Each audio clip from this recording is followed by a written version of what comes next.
Louvado seja nosso Senhor Jesus Cristo, para sempre seja louvado. Caríssimos irmãos e irmãs, estamos celebrando esse tempo da Páscoa, que nos ajuda a rezar e a acolher essas duas grandezas em nossa vida, a presença do Senhor ressuscitado e a nossa igreja. Celebramos a nossa fé em Jesus na igreja. Vamos ler nesse domingo João 21, de 1 a 19. O texto pode ser dividido em duas partes. O primeiro momento, Jesus se manifesta para 7 discípulos. Esse número 7 na Bíblia tem sempre um caráter especial, indica a plenitude. É Simão Pedro, Tomé, Natanael. O texto fala os filhos de Zebedeu, nós sabemos que é Tiago e João, e outros 2 discípulos, anônimos, não diz o nome, Eles estão pescando, vocês sabem que a pesca é sempre o símbolo da ação da igreja. E o que nós percebemos na cena? Que sem Jesus, a missão ela é impossível. Sem a graça de Deus, é impossível a gente evangelizar. A pesca ela é infrutífera. Sem a fé, essa tarefa da igreja, árdua, com certeza, ela não vai adiante. O tempo da Páscoa quer nos ajudar a celebrar essa presença do Senhor e ter a certeza de que Ele está conosco no nosso trabalho. Nós temos no texto a apresentação de algumas dificuldades que aparecem. Por exemplo, a noite longa, o trabalho penoso, o tempo que é adverso. Mesmo assim, os discípulos estão unidos. Então, essa colaboração mútua, ela é muito importante. E é ali que Jesus se manifesta, nessa perseverança comum. E ele é visto de manhã. Olha, interessante, à noite é difícil um trabalho, A noite quer lembrar todas as dificuldades. E ele aparece de manhã para mostrar já a ressurreição presente no nosso trabalho, os sinais da ressurreição. O que a gente percebe nessa cena de sinais da manifestação de Jesus? Por exemplo, ele concede um prêmio para aqueles que estão unidos. O prêmio é a sua própria presença, Depois, um prêmio à constância de quem é fiel às suas indicações. A missão da comunidade, ela tem sucesso quando nós obedecemos a Jesus. Nós podemos até realizar muitos trabalhos com o nosso esforço, com a nossa inteligência, mas sem a graça de Deus, a pesca ela é abundante quando nós somos obedientes. Aí são 153 peixes que indicam todos os povos reunidos.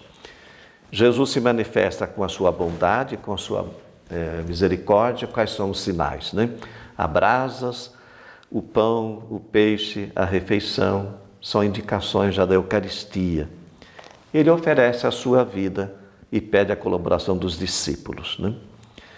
Pedro, ele aparece como em evidência nas cenas, ele está disposto a servir, a enfrentar os desafios e joga-se no mar, arrasta as redes. São indicações então dessa igreja em missão.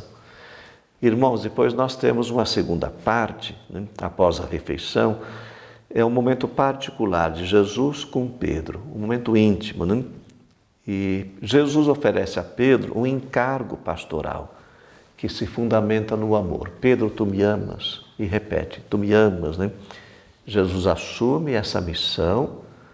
Jesus fala, apacenta as minhas ovelhas, De Jesus como pastor.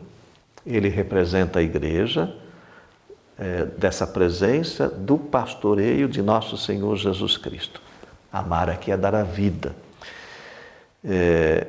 Essas são as condições para seguir o Mestre. Nós sabemos que Pedro é o primeiro líder, depois os outros que vão assumindo a missão da igreja, que são os nossos papas. A igreja tem Pedro como pastor, por isso que nós rezamos pelo Papa Francisco, de modo especial nesse domingo, porque ele é o sinal desse Cristo presente entre nós. Você sabe que durante o tempo da Páscoa nós lemos Atos dos Apóstolos, que vai descrevendo os passos daquela igreja que vai nascendo, que vai crescendo. E tem uma frase interessante aqui de Pedro, a figura de Pedro. Quando eles enfrentam as dificuldades diante das autoridades, ele fala assim: é preciso obedecer a Deus antes que os homens. Pela força do Espírito, continuamos a obra de evangelização. E eu encerro a minha reflexão porque nós temos um trechinho do livro do Apocalipse. João, depois de escrever para as comunidades, ele escreve também as visões que ele teve. Na minha primeira visão é de uma voz que o chama para ir para o céu. E lá do céu ele iria ver as coisas como deveriam acontecer. E quando ele chega no céu, ele vê um trono e Deus sentado nesse trono segurando um livro. Só que esse livro está lacrado a 7 selos e ninguém é capaz de abrir o livro que conta a nossa história, a história da humanidade. E João começa a chorar, que é o próprio choro das comunidades que estavam sendo perseguidas. E um ancião o consola: não chores. E diz assim: eis que o leão da tribo de Judá, o rebento de Davi, vai abrir o livro e os selos. E João não vê nenhum leão, ele vê um cordeiro ferido, machucado, que é Jesus. É o único que é capaz de abrir o livro e de nos ajudar a entender a história.